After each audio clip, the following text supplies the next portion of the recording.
to the Bleeding Burgundy podcast, a Washington football podcast by fans for fans. With your hosts, Jessy Martin. You want to play rough? Okay. Say hello to my little friend. John Taylor. Quiet, numbskulls, I'm broadcasting. And Keith Gray. The King, your majesty.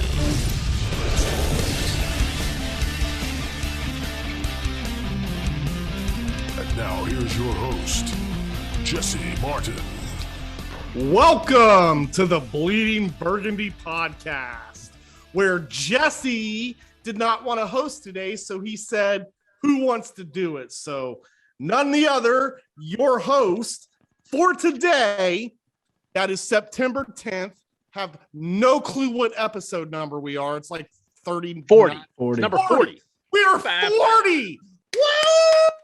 I'm regretting it already. Yeah, you should have regretted it because I'm going to take this fucking hosting shit to the next level, baby. Right? I'm ready. I'm ESPN, ready. Let's rock and do roll. this. Because I know ESPN's listening to our show right now. Oh, you know it. I mean, so let's Maybe do they will this. let Stephen A. Smith come on the podcast and yell at us about something. Oh, man. So for today and today only, folks, I am your host, Keith, the Ambassador Gray. Buckle And up. I'd like to welcome my other co-hosts. We'll start with Jessy Martin. Jessy, how you doing, sir? Fantastic. We are very close to our game one. I'm excited. I'm ready to rock and roll. The butterflies are already starting in the stomach. So I took today off because I just wanted to chill out for the rest of the weekend to get ready to go up to DC and watch some football. Excellent. That's good to hear. Listen, and I also would like to introduce our other co-host, the one that has more talent than Jessy and I combined, Mr. John Taman. John, sir, how you doing? I'm doing fine. And as you can see, I'm still here on planet Earth, whereas it looks like Jessy is up on Moonbase 9. I'm hoping he'll get back for the game. I just told you how to get rid of it. I am really looking forward to Sunday because A, it's going to be a goddamn good game and we're going to beat the living shit out of little boy Justin Herbert. I'm telling you what, his mother's going to cry. His mother's going to cry. And I hope they have some like cameras on her when she starts.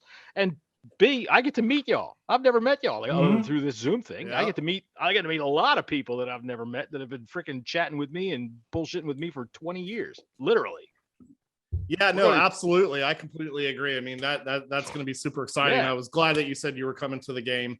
Yeah. I'm glad for this YouTube video that we get now Jesse's, bottom to mid as opposed to, The forehead. Exactly. I'm really excited about that. No, gentlemen, listen, football's back, man. I'm super excited. That's kind of why I'm a little over the top today. But let's dig. Usual. Yeah, let's. I could get a little. I could bring it up a notch. Let's do it, baby. Bring Keitho back in here. Woo! Oh, El Keitho. El Keitho? No, El Keitho's retired. Hey, how did you like the wrestling announcer interviewing you last week during the show when you were going off on shit? Y'all got to watch the YouTube feed because we do some different stuff on YouTube. That's you don't right. See on the audio, obviously. Yeah, gentlemen, let's get right into it. We got an exciting game, obviously, week one against the Los Angeles Chargers. There is a lot to talk about here, but we're going to kind of just break it down and keep it a little bit simple, because we're not gurus. And we're talking to the Washington fan base, so keeping it simple is about the best thing that we could do. Well, Simple why? Motherfuckers. Why, Because John? there's some simple motherfuckers. That's why. Because Fans we're are stupid. stupid. Fans are stupid. Oh my God. Tanya Snyder said something to Adam Schefter, and it didn't mean nothing but go, oh, let's just freak out about it. Oh my God. Oh, man. Don't get Gentlemen. me started on that. That was so fucking stupid. Oh my No, God. it's the dumbest shit. Gentlemen, so the last episode, we kind of went through our schedule predictions. But obviously right now we're just going to focus on week one. Have there been any changes from your week one prediction when we did our show, last Friday, right? Last Monday. Monday. What did I have? 12-5? No. I'm not talking just for total just record. for this week's game. Just for this week's game and any No information that has coming out this week. Are you still sticking to I know, Jesse, you called a loss, so I'm going to go ahead and start with you, Jesse. You called a loss. Have you changed your mind? I did call a loss. What is interesting, and then he went to the moon. Yeah, is the Austin Eckler news. We don't know if he's playing, and if he is not playing, I will switch my L to a W. He is a all up to fantastic Eckler, huh? He's a fantastic talent. Okay. And we all know how much trouble we had containing the run last year. That was our weakness. If he is not playing, which I still think he's going to play, I think they're just taking it easy because he had hamstring issues last year. But I would be willing to turn my loss into a win if he winds up not playing. So I'm hedging my bet a little bit. But as right now, he's questionable, so I'm still going to go with the L. John, what's your thoughts? I'm not changing mine. I got us for a win on this. And, a lot of people have pointed out that their left tackle that's going to be going against Chase Young handled him in college. Well, guess what? It's not college no more. God, this ain't college. I'm tired of hearing That's that right. shit. That's right. You know what? Back in the day, I went to elementary school with Mike Tyson, and I smacked him upside the head once. But now there's no fucking way I would do anything like that. And I'm lying. I didn't go to school with him. So, Mike, don't be coming over here and punching me. No, I'm sticking to it. And I think it's the same reason why, because they have been overly cautious. They haven't done anything to prepare for what's coming. And, man, I'll tell you what, you saw last night how much faster the game gets, how much different it looks when they're playing for real. It's just an entirely different thing. And this kid's going to be coming in his second year thinking, I can do it. Everything's great. I'm the rookie of the year. You're about to get your bell rung, boy. Mm-hmm. See, oh boy. So I'm gonna keep it as a win, as I called it. However, I did say that this is a swing game. They could very well lose this game. And as the days were going by, and now the jitters to this Sunday is kind of building up, I'm starting to feel a different approach to this. John, it terribly scares me that you think Herbert is going to come in and be terrible. I didn't say that. I didn't say he'd be bad. What I'm saying is, I think, John, you do have a point, though. This defensive line is right. It's not something to play around with. Okay, they're like coating that kid with hamburger and sending him into a. So I'm really into a shark cage. It makes me nervous though when I hear that we're always banking on our defensive line. Last year, this defensive line actually came to a slow start. All right? Yeah. So a year ago. It's a we year do ago. have to remember, though, but you can't deny 4,300 yards that this kid threw. Now, I understand though that this is his second year, and typically there's that stigma of sophomore slump. It's a higher learning curve, which could possibly happen. I don't think it's going to happen with this guy. I think he's surrounded by complete talent on offense. His average throw, I believe, was 7-8 yards. A pass attempt. Damn good. That's pretty damn that's good. Really damn good. You look at per pass attempt, yeah. Right. You look at his receivers. Okay, his receivers. Keenan Allen. And Mike he Williams, was 8. Yeah. Yeah. Well, I'm gonna start with Keenan Allen. He was 8 yards short of 1,000. Right. But again, you look at his average. 10 yards a catch. That's crazy. Then you're talking Mike Williams, 15 yards a catch with half the catches that Keenan Allen got. Okay. So Keenan Allen had 100 receptions. And you had Mike Williams with 46. Right. So it's like you're talking a 15-yard average. That's telling me that this team is good at getting the ball down the field. And so it's not necessarily to me that I think that, our defensive line is got to be the guys. I truly believe that our secondary has to be the guys. Our linebackers have to be the guys to stop this from happening. Now you just went and ruined it with that. Well, exactly. So if we are depleted at the linebacker position like we are, you think we're going to stop this passing attack team? That's a little scary to me. Now, getting Herbert rushed is not a problem to me. I think it can happen, but we'll see what this kid's true talent is if he can get away from the rush and still get the ball down the field. Eckler running the ball. I mean, last season, I think he only had 500 rushing yards, but he did have 400 receptions. Yeah, he did have 400. And he was hurt a lot too. And that's where our linebackers become a big weakness. Exactly. So that's why, when I bring up these stats, which is, obviously, I did my little bit of research. I came a little prepared, right? I came a little prepared because they're like, Keith, don't talk about shit on his podcast. Yeah, you do. So anyways, with that being said, I'm a little scared, and we don't really truly know what we have in our backfield. Okay. We haven't seen them all kind of align together. And so I'm just a little bit concerned that we're coming in with all this hype, excited about our team, which is fine. We should be as fans, but not get too excited. I really think that a lot of people are overlooking the Chargers, and that to me is scary. I doubt the team is.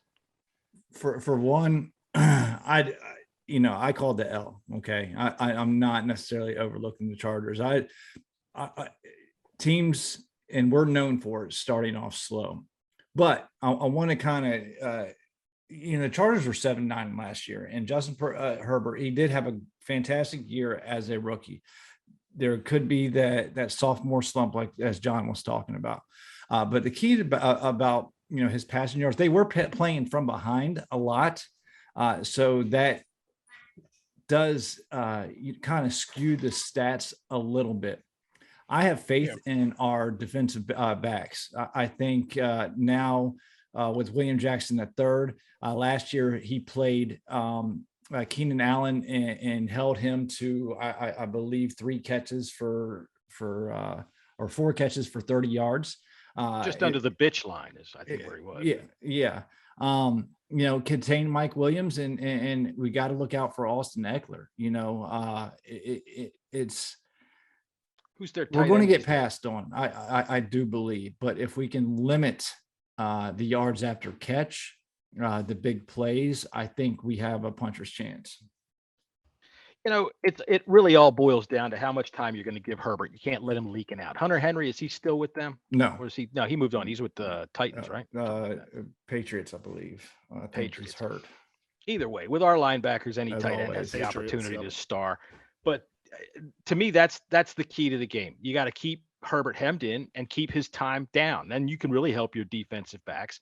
And primary onus on the linebackers, you've got to watch Eckler leaking out. You got to cover that inside 7-yard pass.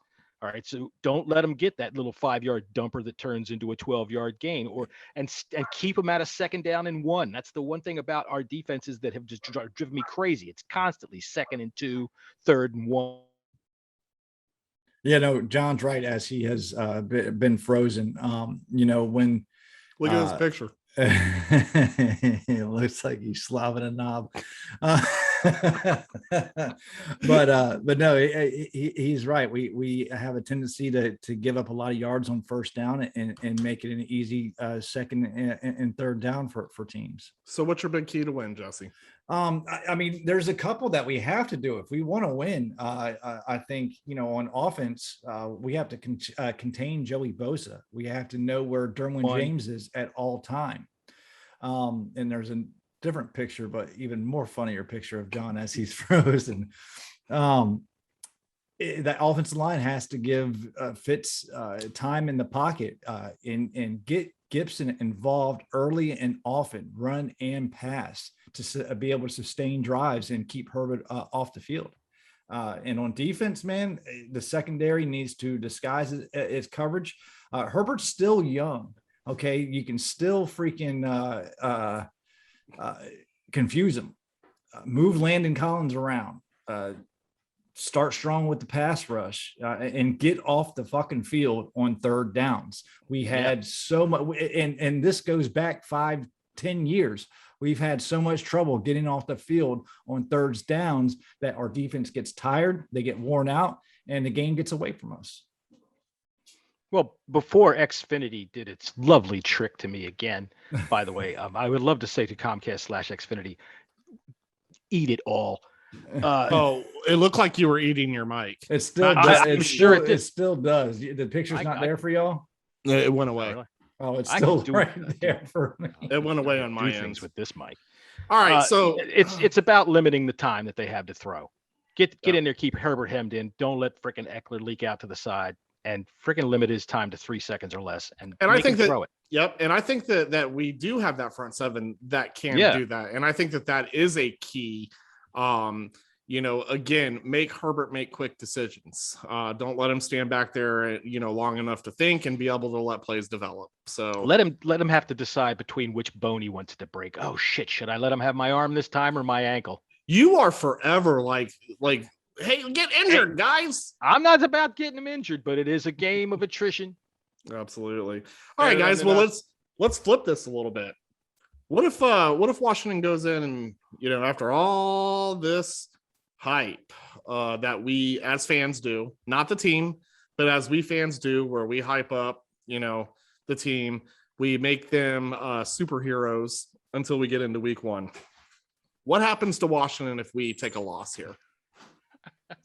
John, go ahead.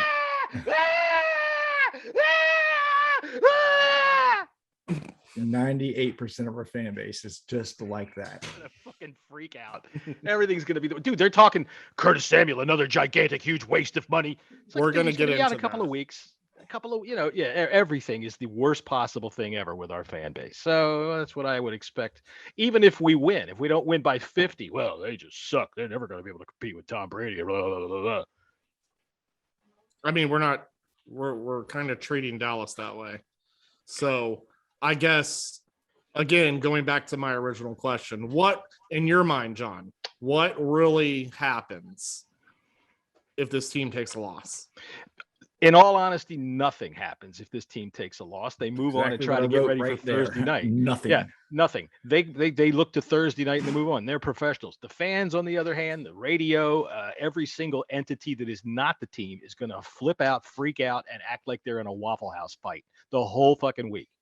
Yep. So, Jessy, you think? Yeah, I wrote it in big bold letters. Nothing. It's not a big deal. Like I said, I'm calling for the loss. I mean, I'm trying, and when I do this, I'm trying to be as unbiased fan. I love this team. Of course, I want them to win, but it's not going to mean a whole bunch. It's still early enough in the season. It's not going to kill the record. The Dallas Cowboys lost too, so it's not like they're going to be up a game. And most think that they are our toughest competition in the division. Get those Giants. It's on to week 2, man. And to be honest with you, I'd rather freaking win against New York than San Diego. Suggestion. They're win them both. Oh yeah, obviously. But if I had to pick a choice, it would definitely be against an NFC opponent. Look, the Chargers are a good team. You can't deny that, and I think they are going to do something special this year. And if they can stay relatively injury free, they could have a very good shot at going to the playoffs. So that's my 2 cents on that. Okay, all right. So in this offseason, guys, we talked a lot, and I mean sometimes too much, right? Podcast after podcast, we talked about camp in the off season. Jessy, who's the one guy that you think that has to get out there on the field and prove that they were not a camp hero? Yeah, I wrote down 3, but I singled out one. It's Landon Collins. So much has been said, and we saw firsthand, in Richmond. Coming back for injury, he had that first year with us that he played pretty well, and then things kind of went downhill before his injury. He was playing like crap, and a lot of people wanted him out of town. Mm-hmm. And I mean, to be honest with you, I mean, I wasn't I didn't say some nice things about him either, because it pissed me off. We were paying him a lot of money, and he wasn't performing. And he's got a huge contract. But to see him and how well he did in the off season, coming back from the Achilles injury, I think he needs to shine for this team to help complete this defense. John, other than Landon Collins, Sam Cosmi, lots of talk. Now get out there against some professionals that are trying to take your freaking quarterback's head off and do it. That's what I want to see. He was the other one of my three. That's what I want to see. I believe in him. I think he's got what it takes to be able to do it.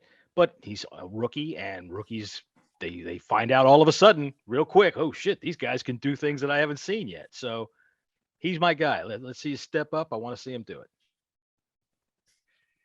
So Landon Collins was my number one choice, but since Jessy went ahead and took that one, I'm going to go ahead. I also had three myself, so I'm going to go to who my number two was, and that was going to be Dyami Brown. We definitely put a lot of hype on Dyami. He definitely showed a few things. He showed. Do what? I said it was my three. I put down with Dyami, Cosme, and Landon. But yeah, go ahead. Sorry. Now, don't get me wrong. I don't think Brown was a Terrell Pryor type hype by any means. No.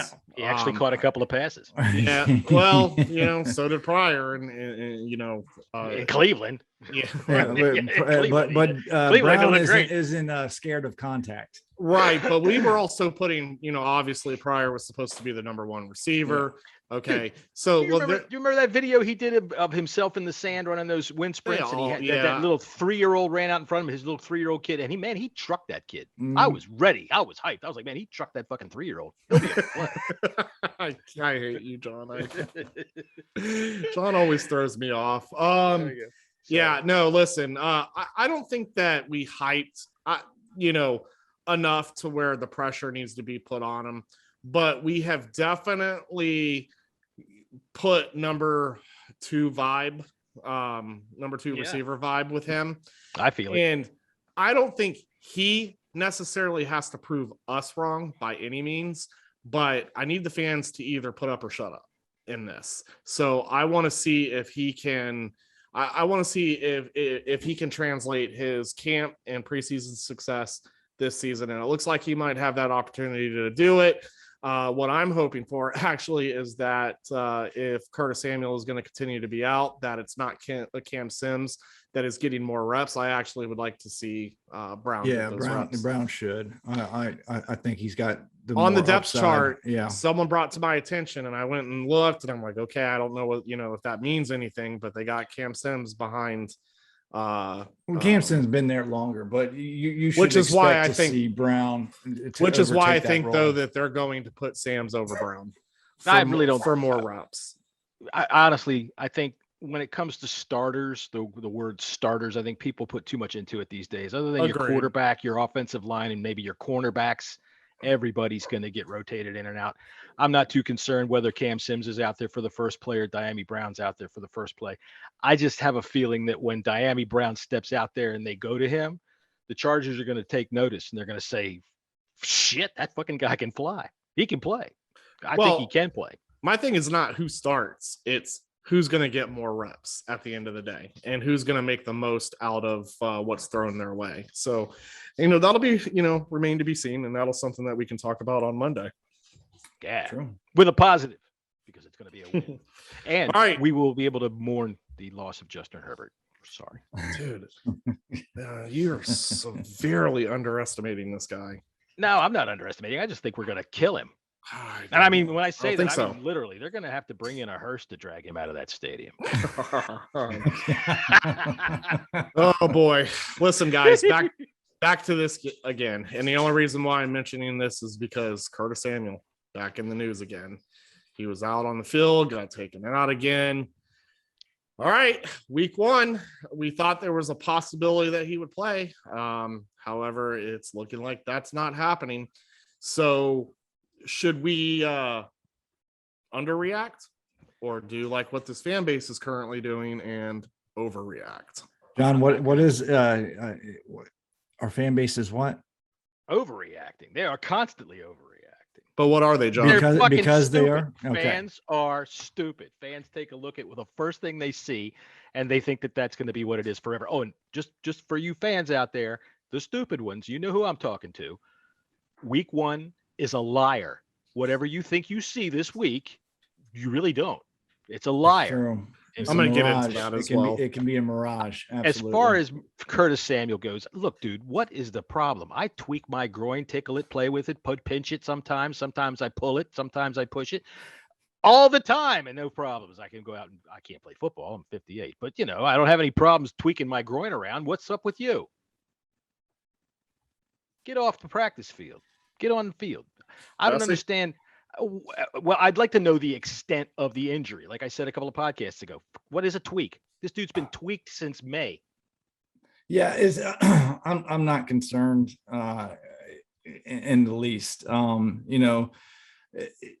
Like the some unnamed radio hosts that name him. Go ahead. Sounds like he's been going through puberty because his voice cracked so much for the past 25 years. You're on the moon. He can't get you. JP Finley likes to fucking start drama when I don't think there is drama, and people just feed into that shit so much, and it's ridiculous. Okay, players get injured all the time, big deal. But the thing about it is they've been preparing without Samuel all summer long.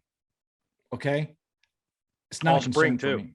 Okay, yeah, we paid him a decent amount of money. Yeah. I don't want him on the field until he's 100% right. Okay, to me at this point, Samuel is just a bonus. To be honest with you, he's just a bonus. Yeah, I completely agree. That's why I'm not jumping a ledge. However, I'm pretty disappointed. I mean, I'd like to see him out there. Don't get me wrong. Well, we all would. And I'm disappointed that he's not. I don't understand what's going on. There's not it's a tweak. I think it's more than whatever that is. I think it's more than that, but Ron Rivera isn't going to put that out there.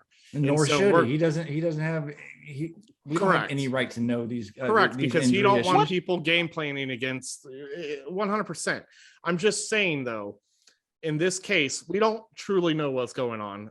Today, Ron Rivera did say that he is, Kurt Samuel is on the IR, but it'll be short term. Yeah, short term. 3 What does that mean? What does that mean? Like, again, so if they're doing this for the reason of, and I just wish they would come out and say, look, we got to get this guy 100% before we're going to put him back out on the field. It's obvious that's what they're doing, but you can't create a timetable from this. And I think that that's what's frustrating. So with all the past stuff with the receivers that we've had, I mean, hell, we've been through this with Deshaun Jackson. He was great when he was out on the field, but he missed a lot of games. You're only as good as if you're out on the field.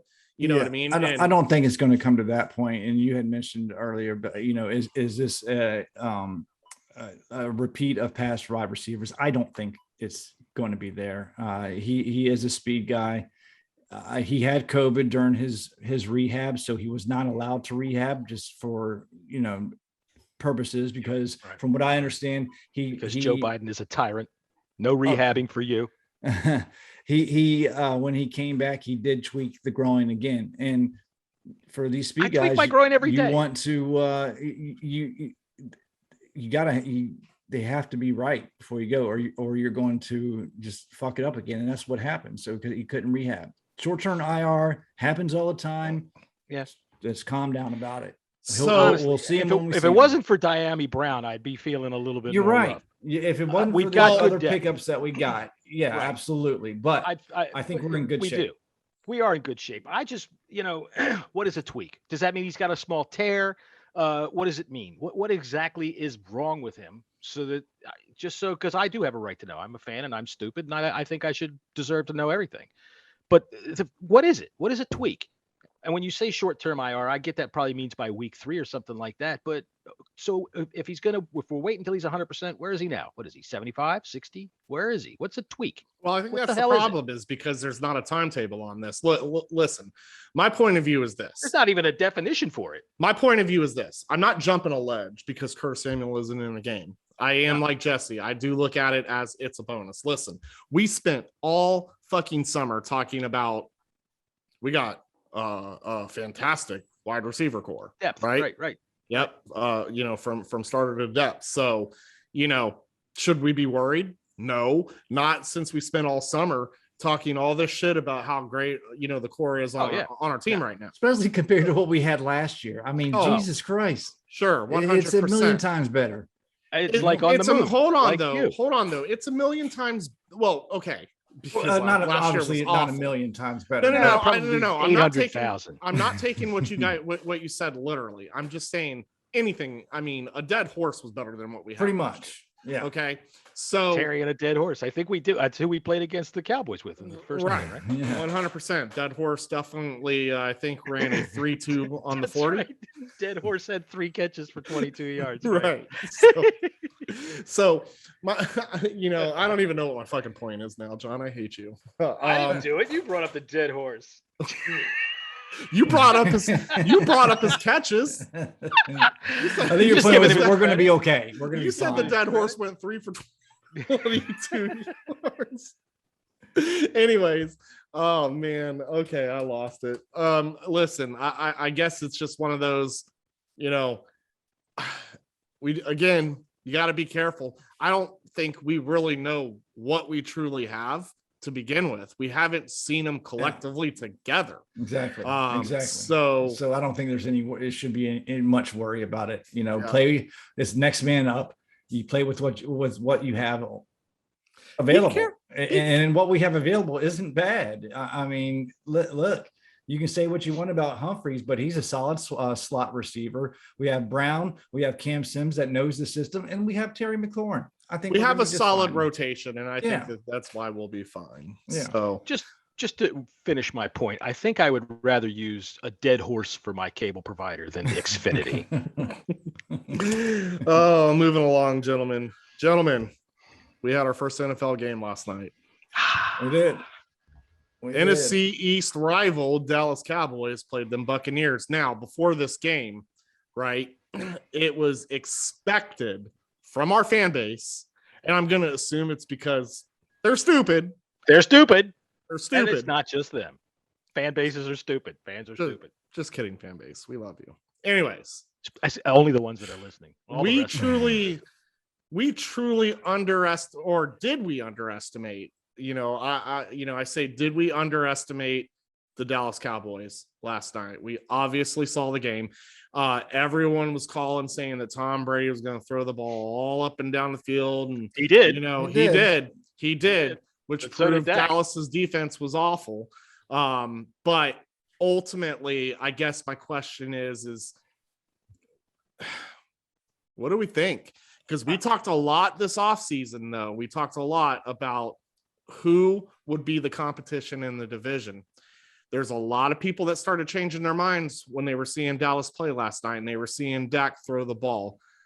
So, Jesse, I'll go ahead and start with you. Look, as John said earlier, week 1 can always be a mirage. All right. I also said Xfinity, fuck you. One of my closest friends is a diehard Dallas Cowboy fan. And, I talked to him last night after the game, and he is very concerned with the Dallas Cowboys and what he saw. Mike McCarthy is a fucking horrible coach. Unless you're dumb, like talking about dumber than a box of rocks, you should know that Dallas has an offense. Okay. That's Dak's a very, very good quarterback. He's a top 5 quarterback. Before his injury, he was playing lights out. They have the 3-headed monster in their receiving core, and then they have Zeke Elliott and Pollard. That boy is pretty good. And Pollard's good too. That guy is good. The problem is with the Dallas Cowboys is that dope you have as the head coach.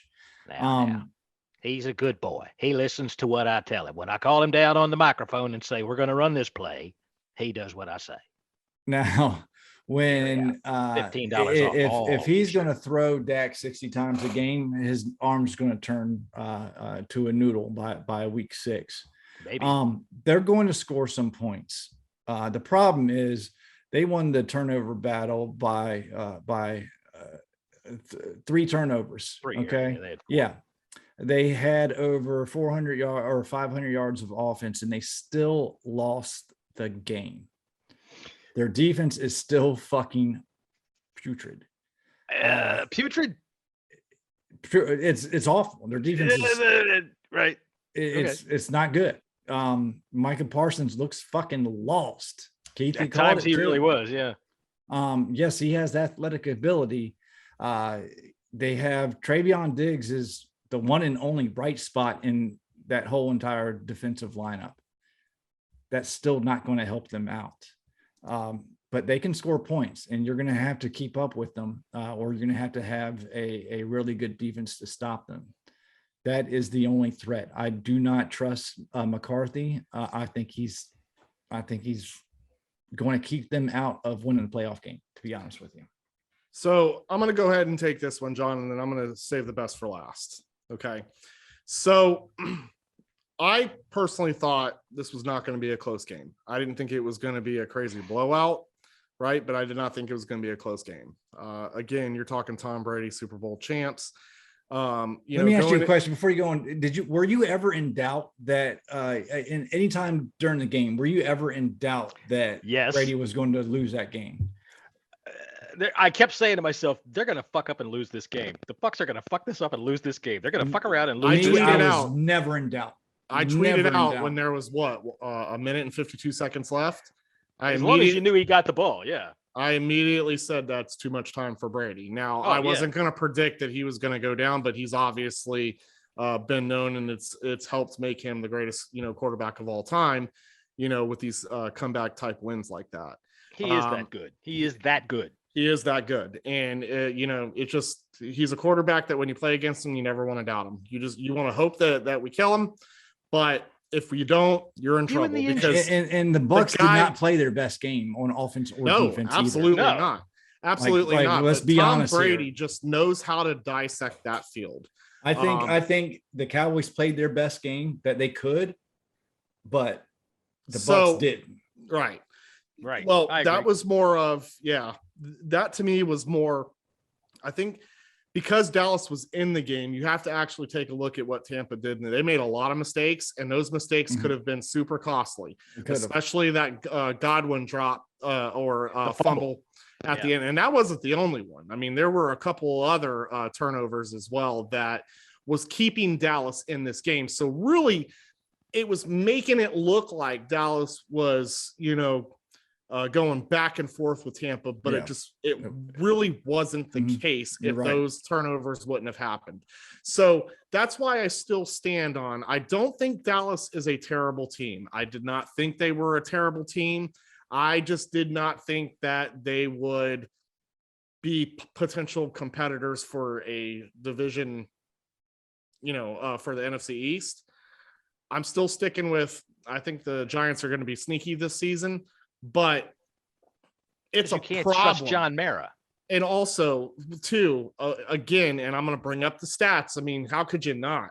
Ezekiel Elliott, 4 rushing attempts in the first half. 11 overall. That's they knew they weren't there. They literally abandoned the run when they panicked, and they were like, they panicked. And now you have Dak throwing 60 pass attempts. And let me tell you, runners like Zeke Elliott, they have to get the ball a lot because they are physical pounders. And the more you run that ball, more those types of running backs run that ball, the less the defense wants to get them run into, if that makes sense. The fact that the team the fact that the team made an adjustment even before halftime showed me that this was going to be a higher scoring game because it was going to be a lot of passing going on. And that's exactly what happened. Hold on, John. And that's exactly what happened. So again, when you look at this game, people are giving the Cowboys kind of a moral, oh my God, they look so great. Again, week 1 is always a lie, like John said. Okay. Then also people need to pay attention to game plans. Game plans are different every single week. So just because Dallas played Tampa tough, which in my opinion, I kind of don't think they really did. Again, Tampa was killing themselves with the turnovers. We played them tough. Right. And so again, the same thing that we saw last night out of Dallas, we may not see in week 2, week 3, week 4, week 5, and so on. Again, it's all about game planning. And to me, your opponent. Right. It's all about, and to me, that's exactly where I do not believe in the Cowboys, is because I don't think Mike McCarthy, he relies too much on the quarterback, no matter who the quarterback is, whether it was Aaron Rodgers or now Dak Prescott.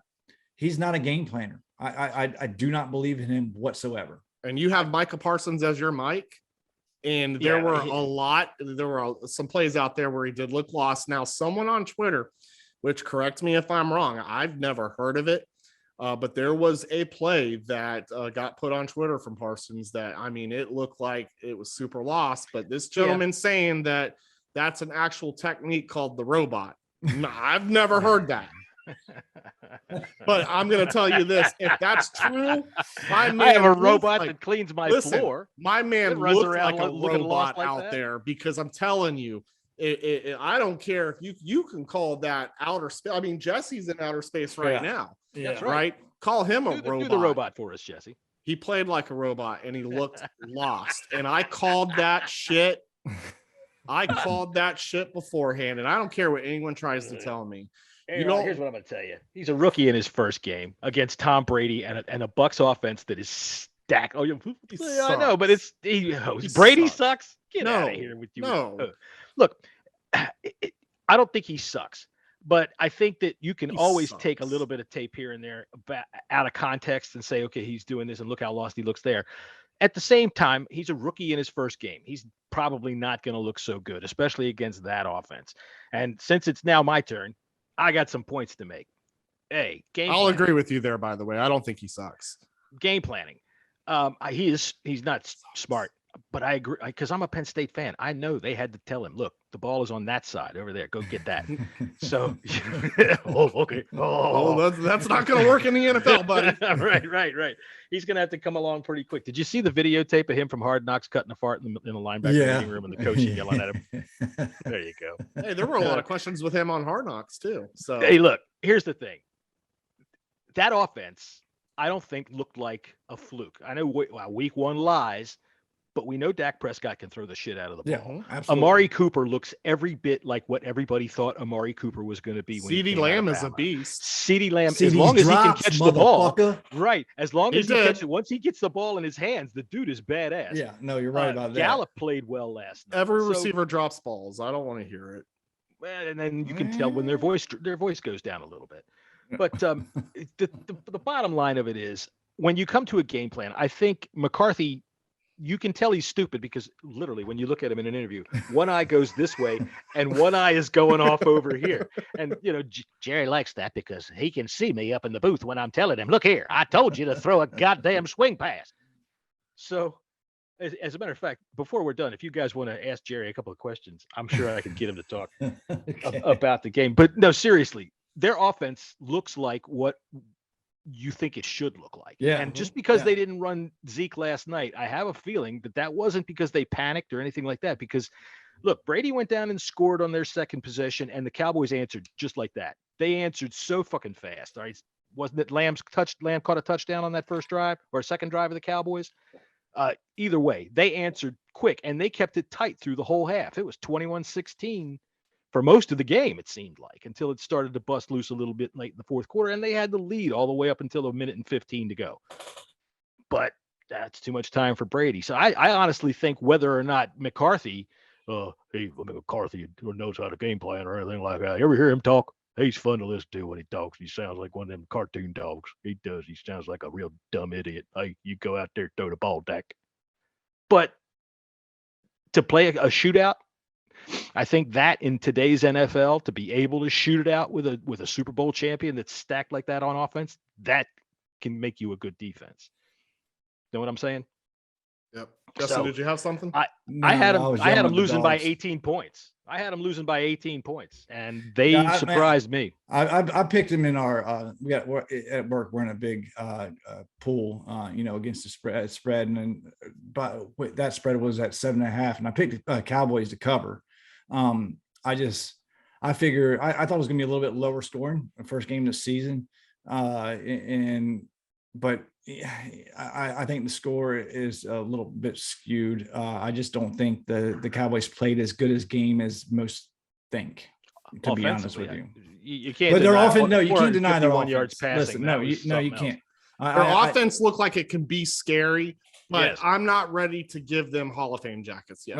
My notes They're going to Dak have is to win great. shootouts. The wide receivers are great. The rest of the team sucks, and McCarthy should be fired. Those are my notes on that game last night. And then obviously Tom Brady and the Bucks. Now listen, they didn't play a great game either. Let's be honest with you. I think if they fix some of those miscues, watch out, NFL. You could have a repeat Super Bowl champion. What, like Mike Evans?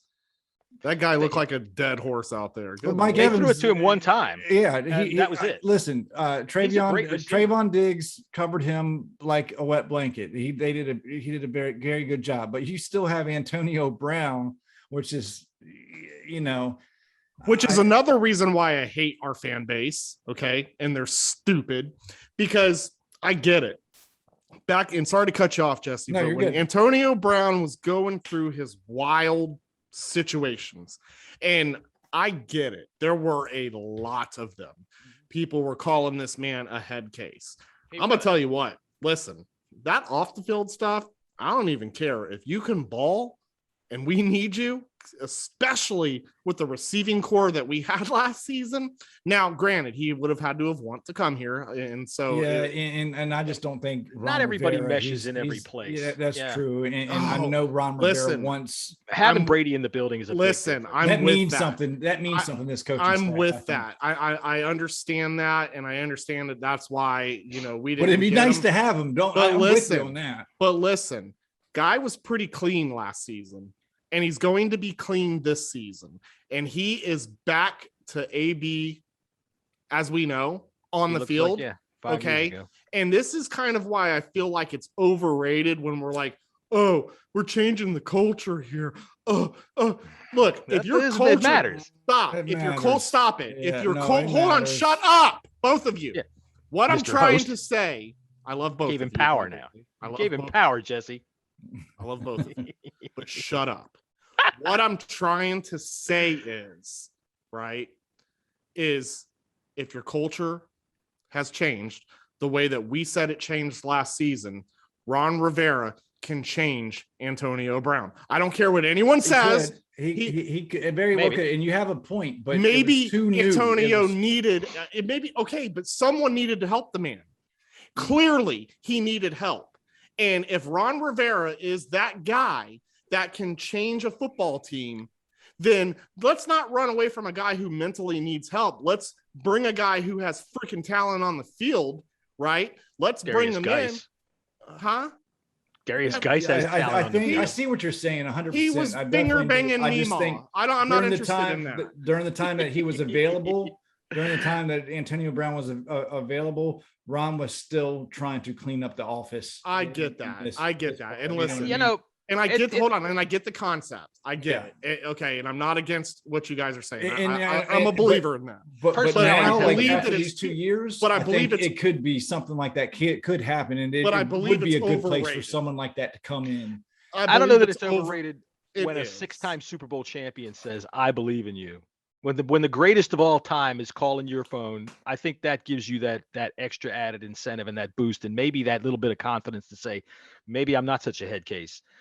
I honestly, I don't think he was going to go anywhere else, especially after. And he probably wouldn't have produced anything last season with the because he was waiting on Brady. Because Brady was his boy. Brady stepped up for him in New England. Yeah, he did. He didn't really get a chance in New England. I know it's different circumstances, and I get that. And I get that the chance of him even wanting to come last year probably would have been 0. I get that. Yeah. I'm just saying, I still think that it's overrated to not want a player because he's got some off-field issues.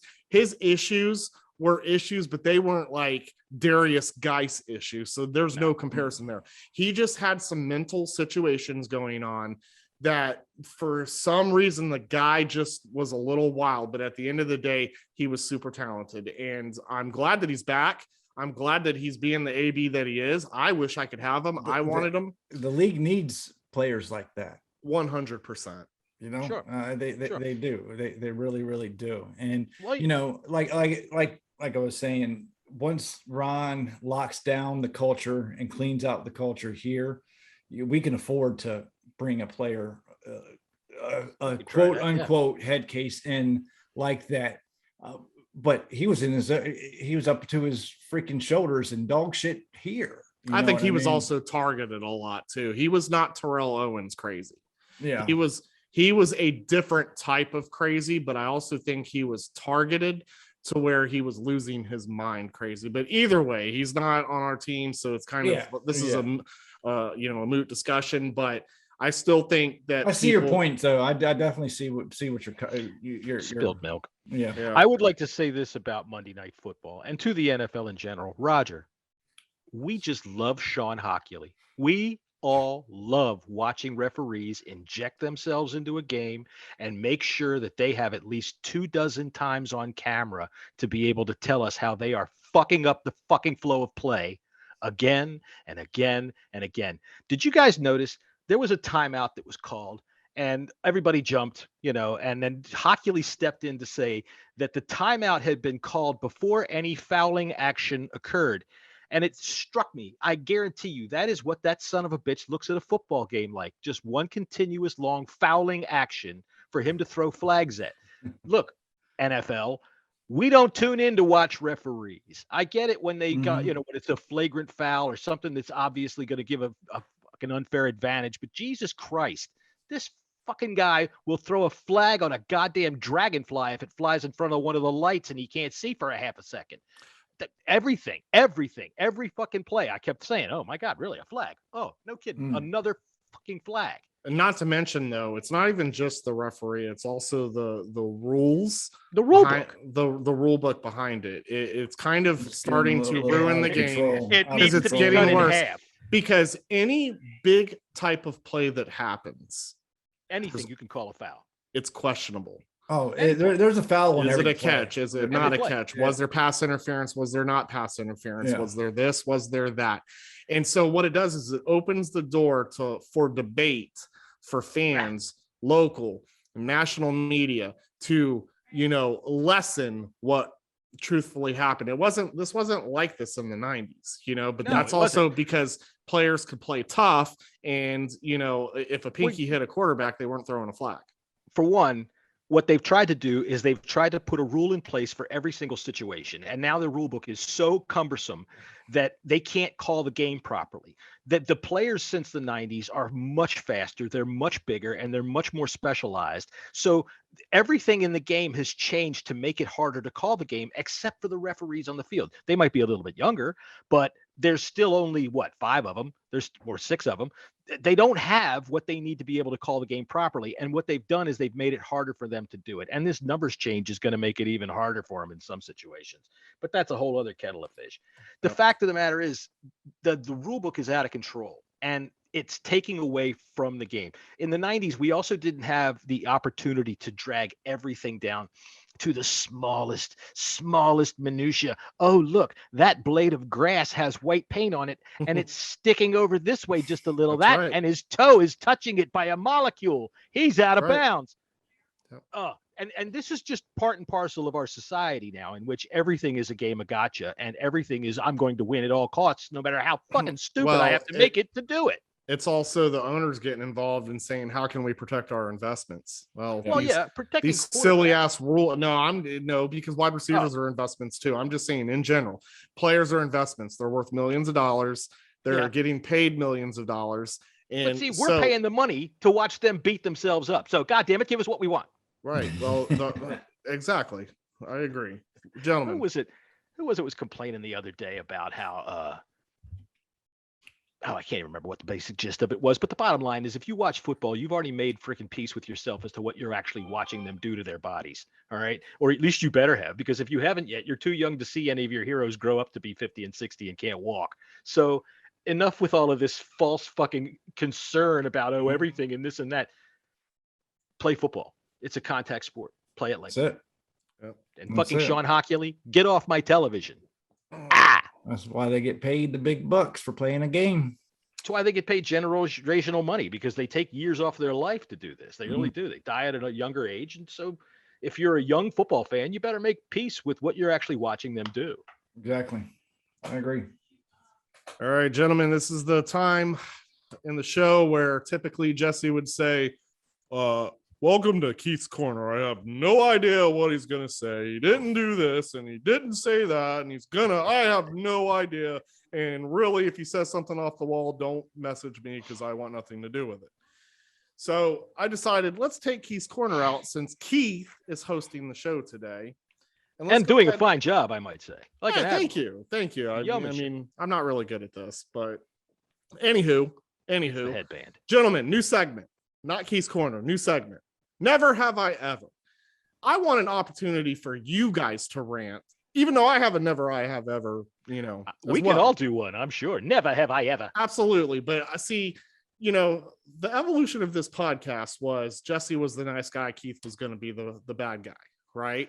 But evolution has prevailed and it's actually flipped.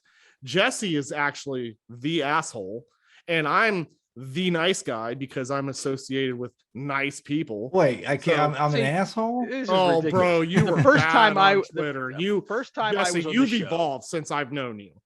True. Like, and I mean this in a good way. I don't want to after school special you and float your ego, but you were happens if you smoke that stuff. You were the gentle. Let's talk about our Washington football team with your host, Jessy Martin, and I have my big bad boy friend, Keith.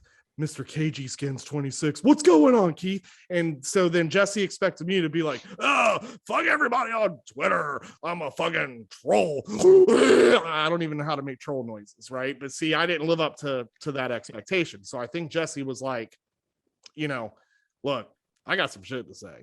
So now Jessy is super argumentative on Twitter, right? The minute he sees something, don't jam in Davis. And I'm not even talking about with my son. Okay. I'm just talking about in general.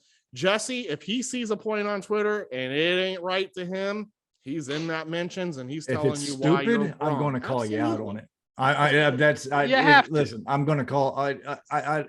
If you're dumb, I'm going to tell you, plain and simple. The problem is that dumb people don't understand what you're talking about when you say they're dumb. They don't know. Because fans are stupid. They don't have any idea. I did say last night, speaking of stupid fans, Mr. KG Skins, not you, another one, because I added the wrong guy, and he yelled at me this morning for adding the wrong guy. Poor guy. And happens to him all the time. The poor guy. I thought my tweet was correct. I said, listening to Chris Collinsworth is like if Keith's food tastes got up and started making comments about football. This is what it would sound like if a chicken nugget dipped in Miracle. All right, let's reel this back in. As the host, I got to reel it back in. Reel it. All right. He's no fun. Jessy, it could be anything you want about our football team. Never have I our ever. Football team. Or even Twitter, just because we're anything. all active. All right, Twitter. Never have team, I ever. Our lovely co-CEO. And I touched on this a little bit, I think last episode, the radio host in this town, they're fucking god awful. And those who actually listen and buy into what they have to say, you're fucking stupid. And whether this loses listeners or not, it's the fucking truth. They start drama when there's no drama that needs to be started. And Mr. JP fucking big ass eared Finley was all talking all day about someone kicked a hornet's nest with the Tanya Snyder interview when you're the one that actually trustway punted it across the goddamn 50-yard line. Quit being stupid and come up with your own fucking opinions. And I put a tweet out that there are a shit ton of podcasts out there that have good content that talks about football. We are week 1 in football. Get off the name and start talking about football. Stop picking. And it's like they make us take they 2 steps forward. When we take 2 steps forward as a team, the media and the radio personalities make it seem like we're taking 5 steps back, and it's disgusting and it's over with. And that's my fucking rant. It's my fault. For years, all they had to talk about was a bunch of garbage, and it's all my fault. I want to piggyback off of that real quick. Okay. Never have you ever.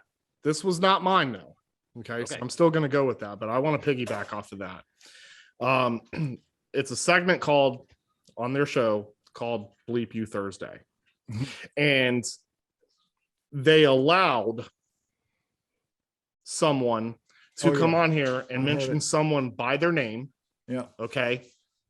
And that I don't listen. You're gonna have to fill me in. I don't know who they said and what. So Mr. Rio Robinson called into the B Mitch and JP Finley show, and it's called. It was a segment called Bleep You Thursday. Okay. And basically, Rio, JP, and B Mitch kind of got into it, and it was over. And they were 100% like the way that they handled it. I don't agree. And people who listen to this podcast probably listen to Rio's too. I don't always agree with Rio. Or what he says, but the context of that conversation that JP Finley and Brian Mitch was they were 1,000% wrong in the way that they handled it, and I think they're bullshitters. When they have a segment called Bleep You Thursday, do you think that they're going to be? No, but it wasn't that segment.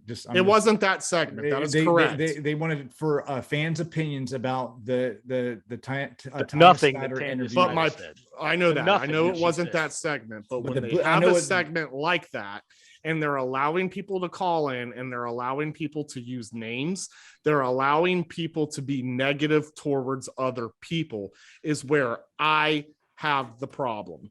And so not only did they not let, during the segment you're talking about, Jesse, they did not allow Rio to get his thoughts across.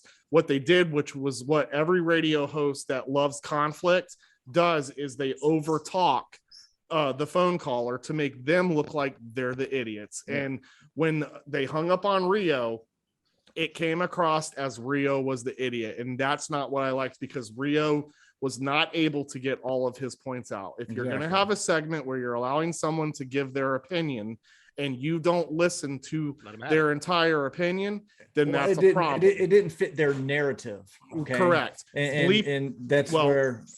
And then you have the Bleep You Thursday segment where they allowed someone to call in, and they allowed him to actually respond about Rio doing it. Okay. And this person is also a problem with a lot of other people, right? That's when I know that B Mitch, JP Finley, that's not a show that I need to listen to, because I've lost. They're endorsing. I love B Mitch as a player, but I've lost so much respect for him as a person in the radio. He just runs his mouth, and that's his job. Anytime that they are bringing in callers, it's because they don't have anything to they don't have a show. You bring me my show. Please bring me my show. I don't have enough to fill up the time that they're paying joke at this point. He's half the time those callers are in the other room. It's their producer. Call Bobby over here in Bethesda. Let me tell you something. I can't even listen to it. That's why podcasting is taken off so much, because terrestrial radio. Sucks. And you're right, because when I put out that tweet about the podcast, they're like, no one wants to listen to y'all shit. I was like, do you understand? Do you know why there's so many podcasts? Because people actually listen to them because the podcasters have stuff to say. And just because we're fans, y'all think these radio hosts know more than us? Listen, there is smart fans out there. Sorry about that. They know a lot about football, and they know just as much as these fucking dumb radio. We joke about calling us idiots, but But at the end of the day, it's not the case. A lot of fans are stupid. That's true. Feel and we get all the information that they do. Yep. They give it to us. Granted, they have access that we don't. Yeah, but they tell us. Not even when we're watching the game, we're seeing the same things. Not really, because maybe JP Finley, because he's there, he goes there. But Kevin Sheehan, and don't get me wrong, I don't mind Kevin Sheehan. The best radio show out there was Doc Walker and Al Galdi, and they kicked them off the fucking. I like Al Galdi, but Doc Walker got to the point where I got hit in the head a lot. And let me tell you something. He did, but one thing about Walker, he was respectable though. He keeps it real. Oh, he keeps it. He was an honorary hog. Yeah. And people like B Mitch for that, but you know what? This is what you get out of B Mitch. He just thinks his shit doesn't stink, and he's always right. When Mitchell went to Philadelphia, he shit all over the fans. He fucking talked about the fucking Washington fans like And we people were don't. dogs. Yep. And I people- remember that shit. And most people I don't remember that weren't shit. even born when that happened. So. I did Let too. me And tell you listen, something. I Let me brought tell you that something. up and I got blocked from because of that. As an old guy, let me tell you, he was a great return man, but god damn it, make one fucking move. He got fucking tackled by the punter or the kicker more than any other fucking return man I've ever seen. And everybody would go, yeah, but he got 40 yards. And I'm like, yeah. And if he knew how to take one little step to the side, he'd be gone. But Great return man. Listen, Loud I have all the respect in the world for him as a player, but I got yeah, one. Don't you ever. the show's trash. They're trash. All right. Never Never have I ever, John. never have I ever understood people that go to a goddamn event and watch it through their phone.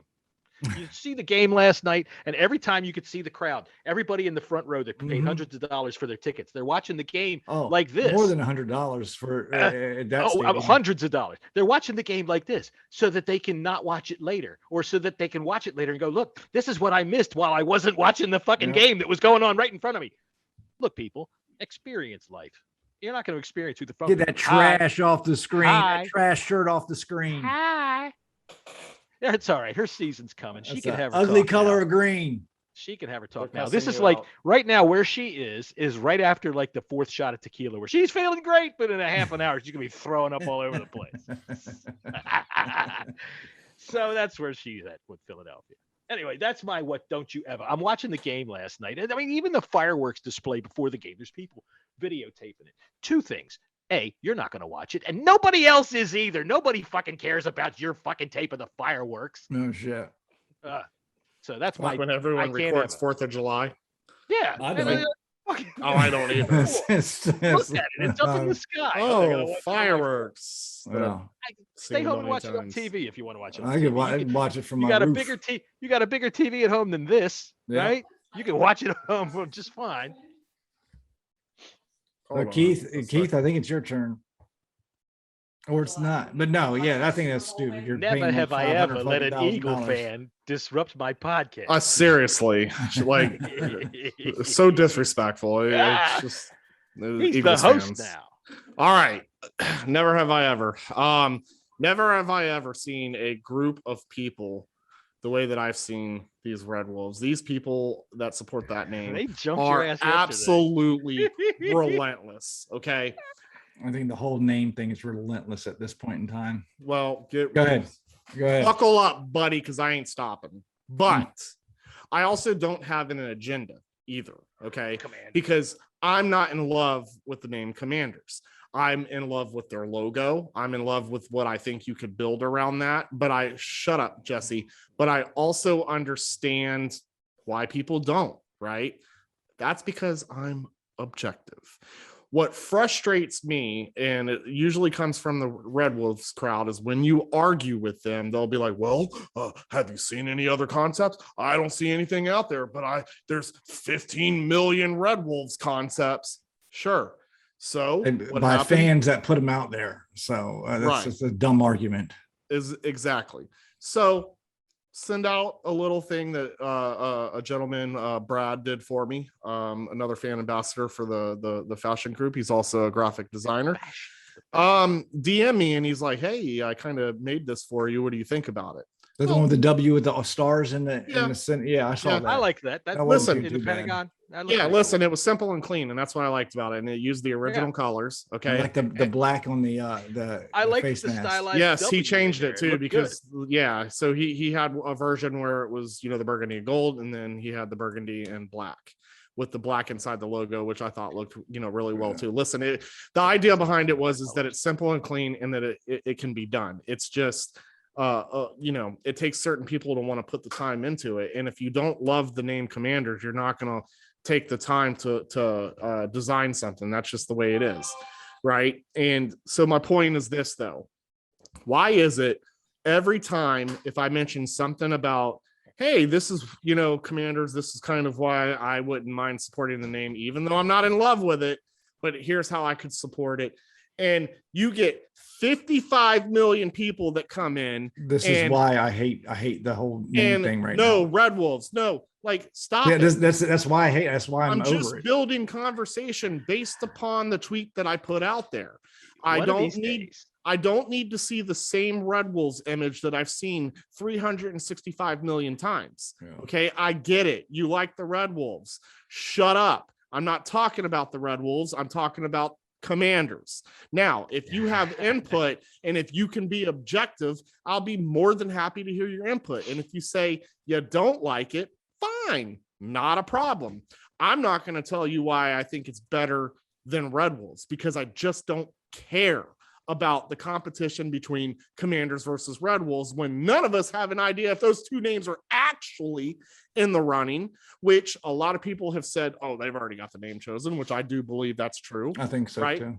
But Sure my point is, never have I ever seen a cult following the way I have seen this fan base under that Red Wolves name. It is unbelievable. And my tweet last night proved that fans are idiots. Yeah. Two things. You need to get to the age where you will learn that all you have to do to say to any of these people is fuck off. And as long as you say that enough to any of them, they'll stop. Fuck off. Just fuck off. I'm not care. I don't care what you should be a ventriloquist, John, because you are. Yeah, John. I don't know how your lips are still, but yet you're talking. Yeah, you need to get that's some an puppets. amazing talent. Am I frozen again? Yeah. Goddamn fucking Xfinity. At least you can hear me this time. This guy you pays bastard. $5 a month for internet. I have to keep turning. I have a bicycle. Jesus I have a Christ. bicycle pedal under my seat that I have to keep fucking spinning. Otherwise, it all shuts down. All right. If I'm frozen, I'm gonna relink. Bye. All Yeah, right. no, listen, as far as the and that's what's ruined the whole name thing for me is that what you just said, Keith, and oh, you know, the name is important to me. Going from the Redskins to whatever it's going to be was, just dealing with the fact that it's no longer the Redskins no more was hard enough. But now it's gotten to the point where I don't care. Just I'm tired of the same arguments by the same people. You can cut and paste, okay, what they said yesterday into what they're saying today about the Red Wolves, or whatever, the Red Hogs or the Red Tails or what the fuck ever. It's just old, man. It's week one. And we're still going back and forth about it. To me, I think that the making the brand stuff should come out a week before the date that they pick the name, so we can all start talking about it then. I really think they should cut that series out, because making the brand has nothing to do with the fans that they brought in to actually do the filming. They're not really showing us any actual making the brand.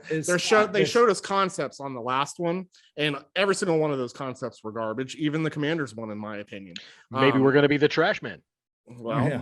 I mean, what we've been trashed for years, so it makes sense. It's put a divide, and I think it's time to start focusing on the football. You can sprinkle some talk in here and there, but I'm just tired of opening up the phone to Facebook, every Instagram, time or Twitter. Every time they put out a making the brand video, this is going to happen. And that's why I think they should stop that until it's the season. But listen, you can't deny. Let's focus on that. No, but you can't deny, though, that 75% of the cause of this conversation is from the Red Wolf supporter, because there's so many of them. And I know they'll flip that and say, well, that's why that should be the name. And my point is, I used to like that name. I'm sick of the shit now.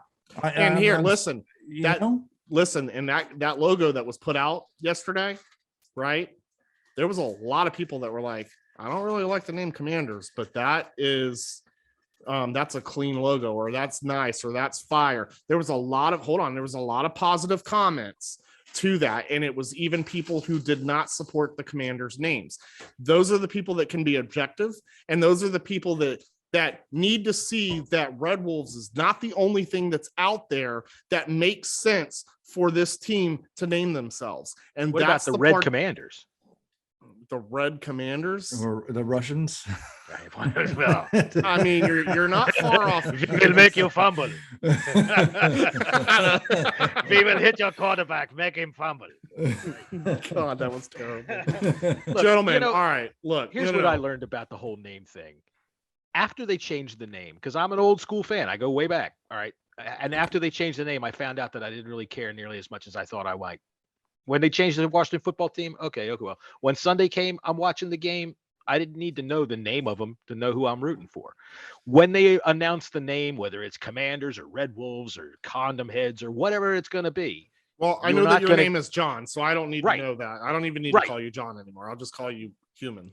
There you go. I'll respond to that. But you're not going to care for as long as you think you might. And, for you people that think, oh, it's legacy and tradition, the legacy and tradition is in your head. And as long as you keep it there, it's always going to be there. Now, these people that think they're going to change the names on the trophies and they're not going to be allowed to show our stuff on TV anymore. Dude, I watched John Riggins of Football Life the other day. They're saying Redskins, they didn't bleep any of it. They're not blurring out. It's the media that the media that works for the team are the ones that are blurring out because they don't want to instigate the other people. But national media like NFL Network, it's still there. It's still there. They're not. It'll always blurring be it out. And listen, the team itself is also not caring what we wear. No. I mean, Jason Wright looked at me and said when I had made the comment, he goes, well, obviously we don't care. Look at what you're wearing. And I'm like, yeah, but when I'm a fan of basketball, that's a different story. He's like, it's just your purse didn't match your shoes is what he was talking. I didn't want to tell you, but I mean, it that's just true. didn't really look right. That's true. As long as it's not something like Sparkle Boys or Show Ponies, I'm really not going to give a shit. Armadas, come on. Yeah. Anyways, moving on, gentlemen. Let's wrap it up. All right. Speaking with Jesse in the beginning of the show, before the show started, he wanted to add a topic in, so let's go ahead and do it. Gentlemen, bold predictions for this season. Start with Jesse. Go ahead, Jesse. My bold prediction for this season, and it might not be that bold, but a lot of people think that Fitzpatrick isn't going to start the whole entire season. That Heineke's he's gonna get pulled for poor play. I'm going to say no, he's not. He's actually going to start 17 games and he's going to throw for over 4,000 yards. No argument for me. John, what's your bold prediction for Is that bold enough? That's bold enough. I think that's bold because there's a lot of people questioning, you have the Heineke fan base that, when that guy was hitting the field, there was a lot of crowd noise for that, and listen, we all know as fans, the minute Fitzpatrick has a horrific game, and they're going to be calling for Heineke. And we all know Fitzpatrick is known for those horrific games. I think, we've seen his career for 17 years. We know that where he's going to get that game or two, but I think Ron Rivera is going to let him push through it and work through it and come out on top. Well, all right, John. My bold prediction, and it really isn't all that bold, but I think at one point during the season, there's going to be a big trash truck that pulls up to the stadium in Houston and actually takes that team and puts it in and drives away with it, because that is the biggest fucking dumpster fire I think I've ever seen. Look, we have seen some inexplicable things with our team, but what the hell are they doing down there? I mean, they got rid of all of Watson's weapons. They got rid of a Hall of Fame defensive lineman. They won't even start Watson now. I get it. He's under a lot of freaking scrutiny, but Jesus Christ, you've got him sitting there. What are you going to just ride him while you can? The other day, they signed Jimmy Moreland and then traded away their starting cornerback. I'm like, what the fuck? I even asked. I bet you some of you Washington football team Twitter heads are the ones running this fucking team right now. But honestly, that's not my bold prediction. My bold prediction is that the Vikings are going to go like 7-9. Kirk Cousins is going to be tarred and feathered and ridden out of town on a freaking rail. Damn it. His image will be tarnished. You just took one of my bold predictions. I guess it wasn't so bold. Bold prediction. Bold. Kirk Cousins is actually going to be able to grill a steak this season. I'm going to be watching your grilling technique at the Sausage Festival on Sunday. There's no technique. You throw it on a grill and the thing gets burned. I got a bolder Told prediction. You knew how to do it. I think Kirk Cousins and the Vikings are going to win a playoff game this year. Oh, kids. I'm just kidding. God. All right. Well, you know what? Since you threw up a topic, I'll drop one in real quick. I think on Rio's podcast the other day, Michael Silver said that the Redskins or the football team's offseason priority this coming year, number 1, 2, and 3 will be Aaron Rodgers. Mm-hmm. What do you think of that? I tend to agree with it. I've said it on here a couple of times that I have a feeling that we could very well see Aaron Rodgers in Burgundy and gold next year. Good for Rio to get Mike on there. I like him. I like Mike Silver, but good grief, man, the dude needs to blow his nose, don't you think? Let him hear you say that; he'll block you. Oh, I know. Tell him you like mayonnaise, he'll block you. Yeah, Gentlemen, what an amazing episode. well, it's game time, man. It's Game time. 2 days away. Yep, 2 days away. We will know if we've won in 48 hours. Every time I try to like roll over into a new segment or close this thing out, one of you always interrupts me. How do you think I feel on that weekly basis? Oh, I know how you feel because most of yours are like, so the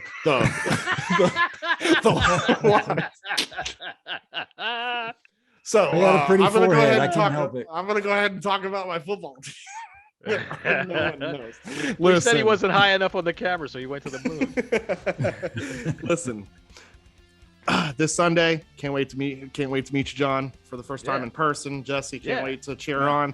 Listen, we're gonna get our section hype, man. Super excited to get this started. Yep. So listen up, guys. We ain't gotta go home, but we definitely gotta get the fuck up out of here. Peace. Hell to the football team. Hail to the team. Football team.